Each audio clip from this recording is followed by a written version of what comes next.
I overheard this week that a pastor that said many times that his music man brought him to the 2-yard line when he handed the ball off to him. But let me tell you, we have a music group that takes me down to the 1-yard line and hands the ball off to me.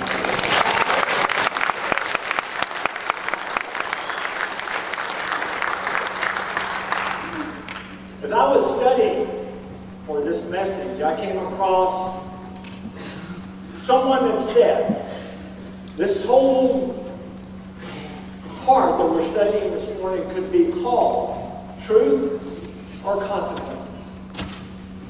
One author made the statement that many refuse to acknowledge the truth about Jesus because they fear the consequences. They do not want to accept Christ because they fear the consequences. Every event that takes place in life, there's a consequence to it. Amen. The events from the last Tuesday of Jesus' ministry, public ministry, reveals this striking truth. Just 2 days earlier, the city was welcoming him and calling him a king, as they yelled and said, "Blessed is he who comes in the name of the Lord." One day before this Tuesday, he was forcefully reformed the temple. And there was many that did not like it when he came in and cleared out the temple of the things that shouldn't have been going on. One of the first things we need to understand that when change comes, somebody is not going to be happy. Amen. The majority was happy, but the vocal minority was not happy. This day, Jesus was teaching in the temple porch. And you know what? He had the gall to teach as though he owned the place. Because you know what? He did. He owned the place. And he taught as though he owned the place. Something else we need to see is that there was those who missed the message because they were complaining about the non-essentials. Amen. There's nothing wrong with complaining, but if we're going to complain, let's be sure that our complaints are about something that needs to be complained about. Amen. Amen. All this was too much for the religious professionals. They sent a formal declaration of clergy and laity to challenge Jesus' credentials. Now, hear me this morning, I thought it was very interesting. They didn't challenge his message. They didn't have a problem with what he was saying. They had a problem with who gave you the authority to bring this good message. Did that go right over? Who gave you the authority to bring what we need? Isn't that interesting the way they said that? So if you will this morning, would you please stand with me as we read our text. Luke chapter 20, as we continue our study in Luke. Verse 1, on one of the days while he was teaching the people in the temple and preaching the gospel, the chief priests and the scribes with the elders confronted him, and they spoke, saying to him, "Tell us, by what authority you are doing these things, or who is the one who gave you this authority?" Jesus answered and said to them, "I will also ask you a question, and you tell me. What was the baptism of John, from heaven or from man?" They reasoned among themselves, saying, "If we say from heaven, he will say, why did you not believe him? But if we say from man, all the people will stone us to death, for they are convinced that John was a prophet." So they answered that they did not know where it came from. And Jesus said to them, "Nor will I tell you by what authority I do these things." Let us pray. Father, we thank you for this day and your love. Lord, be with us as we study our text this morning. And may you be the one bringing it and not me. Father, we love you and thank you. In Jesus' name we pray for salvations. Amen. You may be seated.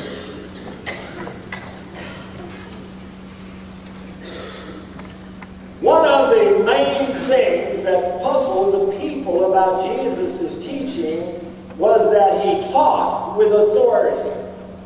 They were not used to someone teaching with authority.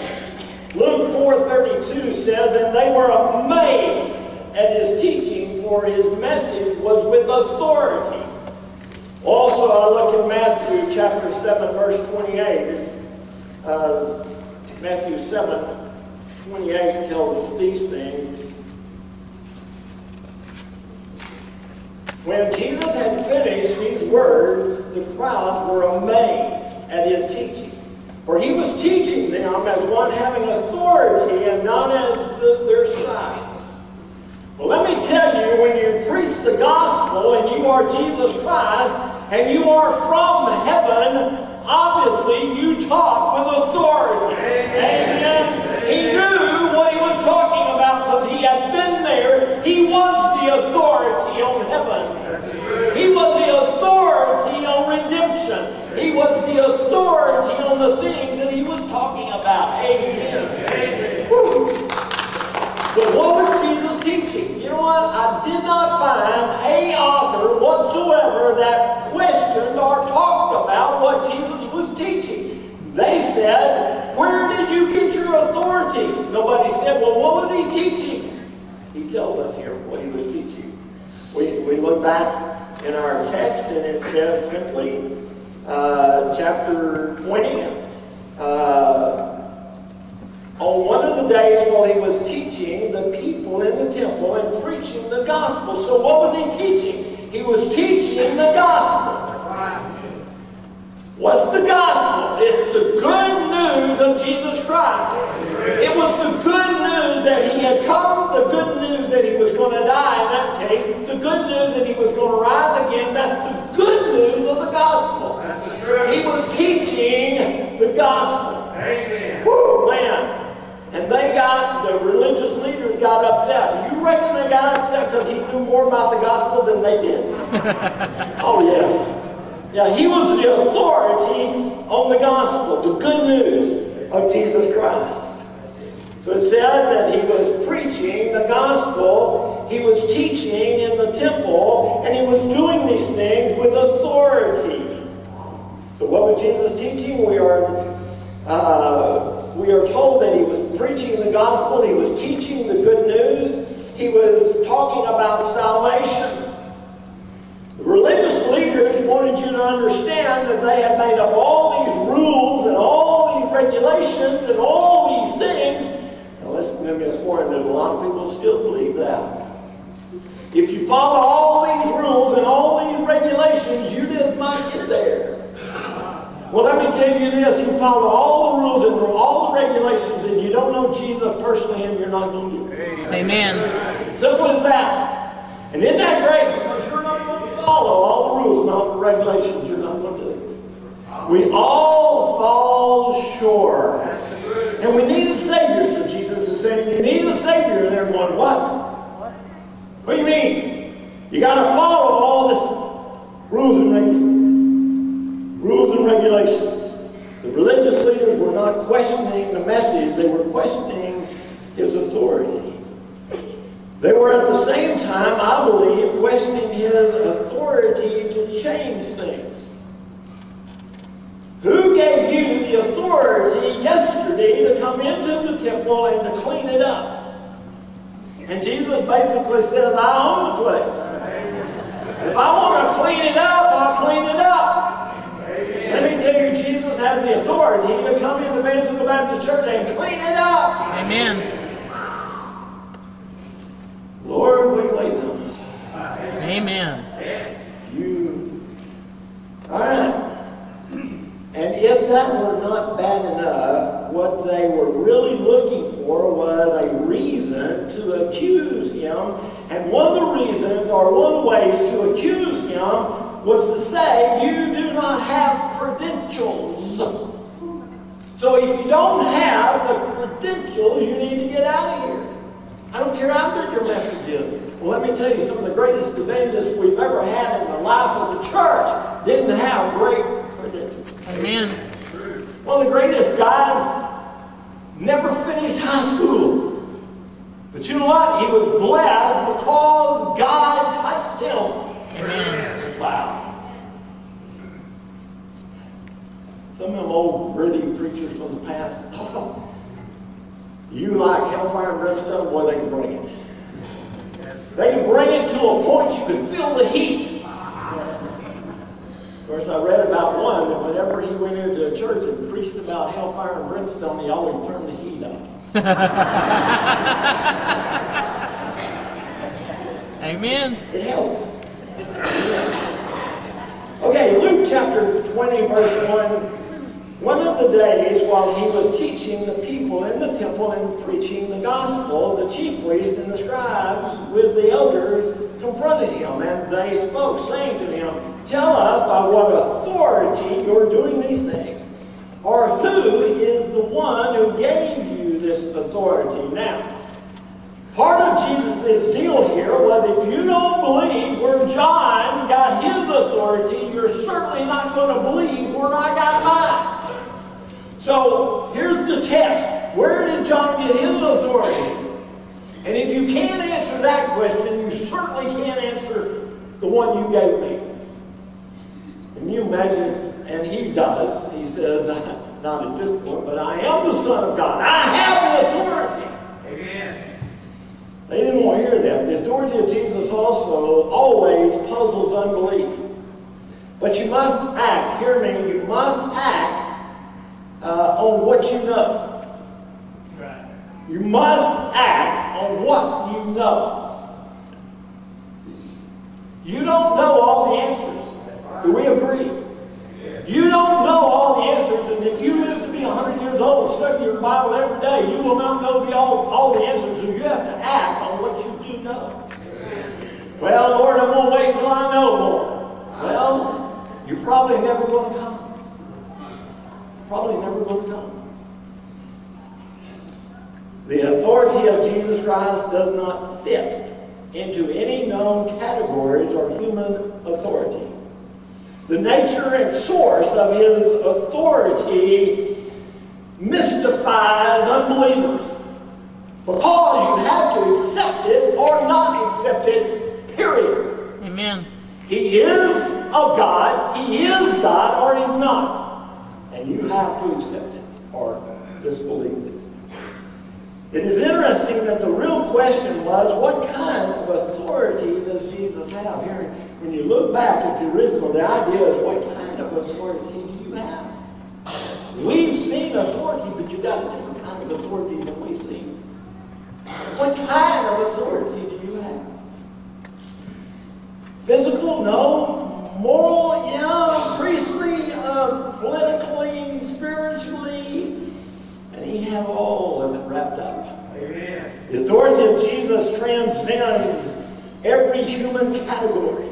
That's true. The source of Jesus' authority puzzles the unbeliever. Who gave you this authority? The religious establishment gave a credibility to their religious teachers, but they looked at Jesus and said, "You haven't gone through our schools. You haven't done our things." Jesus amazed the people because he taught as one who had authority, not as the givers of the law that taught. I can imagine. They taught so wishy-washy that people didn't know what to do when it was done. Jesus taught with the authority, you know what to do when it's done, whether you do it or not. Amen. Amen. And see, there's consequences. When you get to the end of the message and you hear it's time to respond, then there is a consequence if you don't. And there's a consequence if you do. That's true. Well, I don't want to follow Jesus because there's consequences to following him. Yes, they are. I don't want to follow him. Well, there's consequences. I will follow him. Well, you know, there's consequences to that. There's consequences to whichever you choose. Yeah. Non-Christians cannot explain Jesus on the basis of any authority. You can only accept him as Lord in his uniqueness, not explain him. You accept him because you can't explain him. You accept him because you cannot explain the Lord. He fits in a category all by himself. Amen. Because there's no one like him. Man. This was not an evasion of the question. I understand that in that day and time, it was quite normal debate where you ask me a question, I'll ask you a question, and you ask me a question, and I'll ask you a question, and eventually some answers will come out of that. That was fairly normal in that day. So they asked Jesus 2 questions. Jesus said, I'll ask you 1 question. He got it real simple, didn't he? You ask me 2, I'll ask you 1. You answer my 1, I'll answer you your 2. Oh, but they backed off, didn't they? His question reveals their incompetence to understand any spiritual authority. If you refuse to act on what you do know, you will be given no more light. Let us say, hear me. If you refuse to act on what you do know, you will normally not be given any more light. You have to act on what you do know before you get more light. That's true. Well, I don't know enough to be saved. Yes, you do. Yes, you do. It's just a matter of doing it. Jesus responds with simplicity. They asked him 2 questions. He asked them 1 question. From where did John the Baptist's authority come from? Did it come from God or did it come from man? That seemed like a simple question. Which did it come from? If they could not or would not answer the question, then he was not going to give them because the answer was the same. Jesus' movement, John's movement, has been the greatest movement of God in 300 years. What did I say? John's movement was the greatest movement of God in 300 years, and here's the religious leaders going,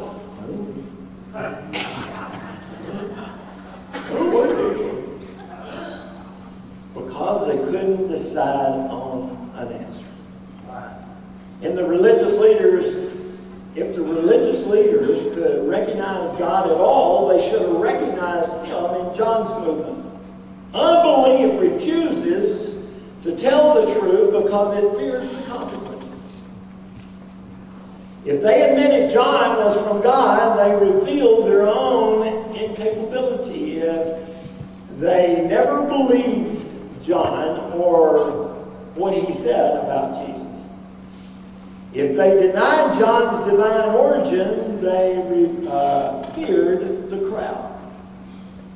The millions in Jerusalem at Passover were easily inflamed, as we will see in weeks to come. Most people know the truth about Jesus. Hear me. Most people know the truth about Jesus. Then it comes to what are you going to do with what you know? What are you going to do with what you know? We're going to act on it. You're going to listen to me as well. You're going to act on what you know about Jesus. Right. Well, Brother Archer, I'm not coming up there. Well, you're acting on what you know. Well, you know, I can't. Well, then you're acting on what you know. I'm going to come down front. I'm going to give my life to Jesus Christ. And then you're acting on what you know. They simply did not want to face the consequences of commitment to him. Well, you know what? If I accept Jesus Christ, then the consequence is he's going to send me to the darkest, deepest part of Africa, and I'm going to have to be a missionary over there.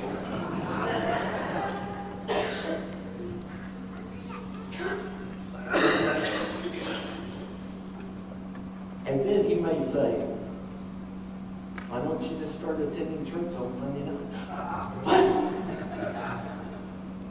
There's always a consequence to every decision. Amen. They certainly did not want to face the consequences of commitment, did they? And you're going to be miserable if you don't. Amen. You're going to be miserable if you don't. Jesus refuses to give more of himself to those who refuse to act on what they already know. Did you notice what they said? We don't know. They refused to act on what they did know. They professed inability to decide.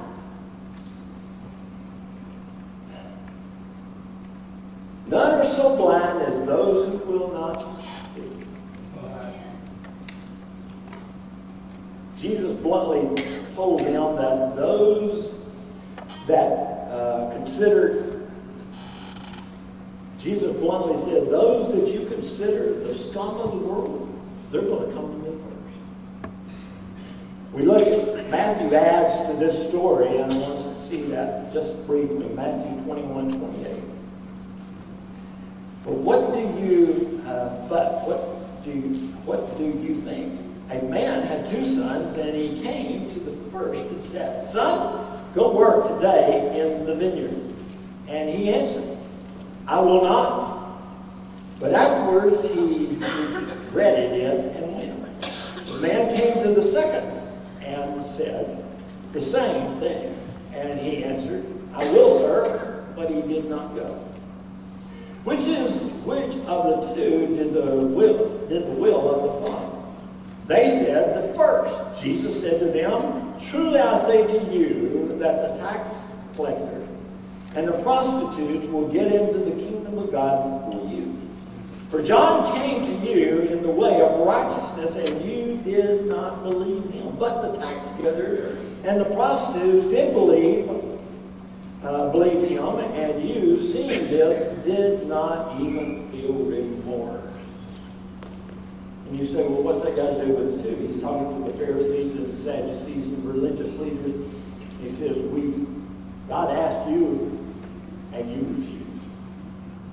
He asked the prostitutes and those, and they said no, but they'll come. When they saw what John was doing, they were baptized for remission of sin. They understood, and they came. What a story there Jesus is telling of what went on. The truth is that Jesus is the truth. He said of himself, "I am the way, the truth, and the life. No one comes to the Father but through me." Right. Jesus also said that when we come to know the truth, which is himself, he will make us free. Amen.